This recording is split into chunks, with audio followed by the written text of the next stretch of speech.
কথা বলে না। গুরুজনরা চলে যাবে, এটি বাস্তব। একদিন ওয়ান ওয়ে রোড, তো আসলে কিছু করার থাকে। তো আজকে আমি কথা বলছি, কালকে আমি চলে যাব, বাস্তব। এটাতে বিষণ্ণ হওয়ার কিছু নাই, কিন্তু বিষণ্ণতা তখনই পায় যে কিছু মানুষের হয় না, পৃথিবীতে আসে কিছু মানুষ চলে যাওয়ার পরও মানুষগুলি বেশি কষ্ট। যেরকম জাভেদ আঙ্কেল, একটা ছোট স্মৃতির কথাই বলি। উনি আমার কয়েকটা ছবির কোরিওগ্রাফ করেছেন। ওনাকে একদিন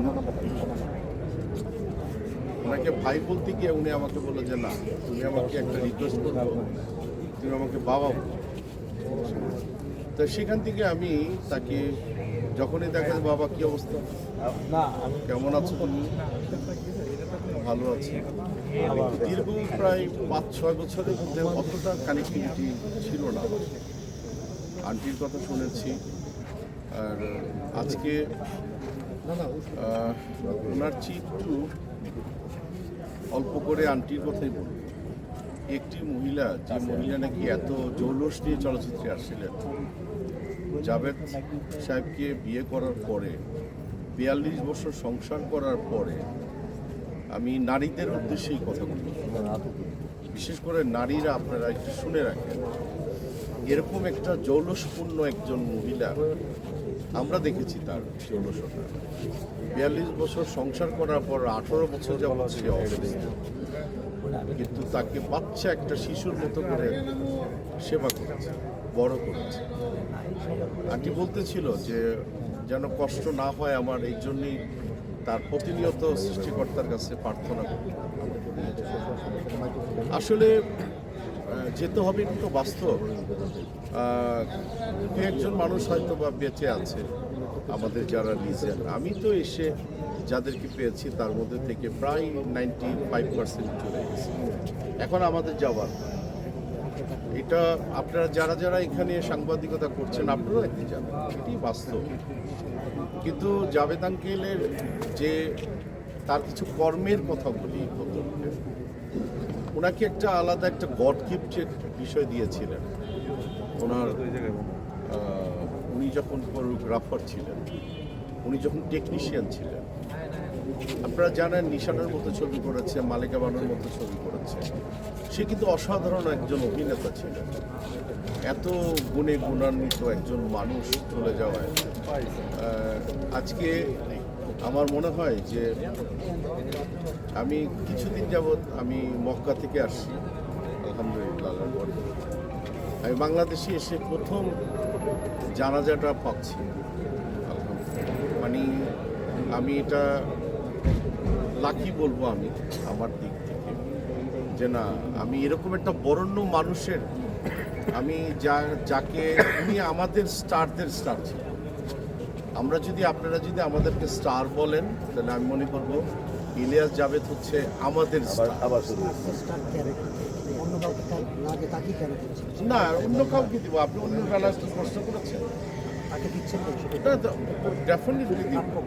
আপনি রশিদের টাইনেন না, টানা বন্ধ করেন, মানে শর্টকাটের মধ্যে শেষ করি। আপনি একটি মানে ইলিয়াস জাভেদ স্যারকে নিয়ে কথা হচ্ছে, ওনার পর্যন্ত আমরা থাকি, রাইট?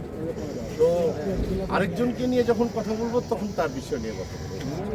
তো আমি হচ্ছে আমাদের একজন মানুষ চলে গেছে, এবং জীবন দশায় আমার মনে হয় লাইফ টাইম পাওয়া উচিত, আর সেটা পাইনি। আক্ষেপ তো আমাদের, ডেফিনেটলি আমাদের আক্ষেপ। খালি কথা বলবো যে আল্লাহ সুবহানাহু ওয়া তাআলা, আপনি এই মানুষটাকে জীবন দশায় যে সম্মান দিয়েছেন, আপনি জান্নাতে ওরকমই সম্মান দান করবেন, এটুকু।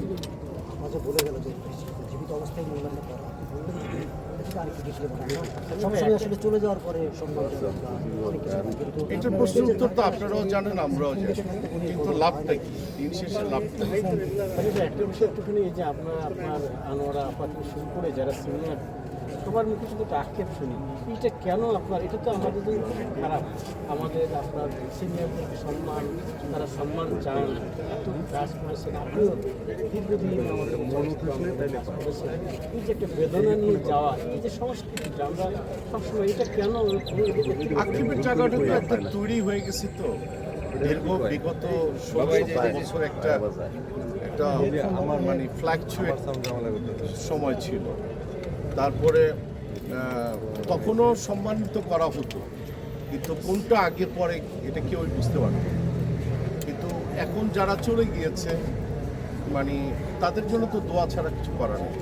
আক্ষেপ তো দেখেন, প্রতিটা দেশই আক্ষেপ থাকে। আমি এইটুকু বলবো, যারা নাকি চলে যায়, হ্যাঁ, তাদের বেলা যেসব মানুষগুলি চলে যায় তাদেরকে ডেফিনেটলি রাষ্ট্র এবং চলচ্চিত্র, হ্যাঁ, রাষ্ট্রের জায়গায় যদি মানে যারা পরিচালনা করে তাদের ভিতরে যদি শস্যের মধ্যে ভূত থাকে তাহলে প্রবলেমগুলি হয়।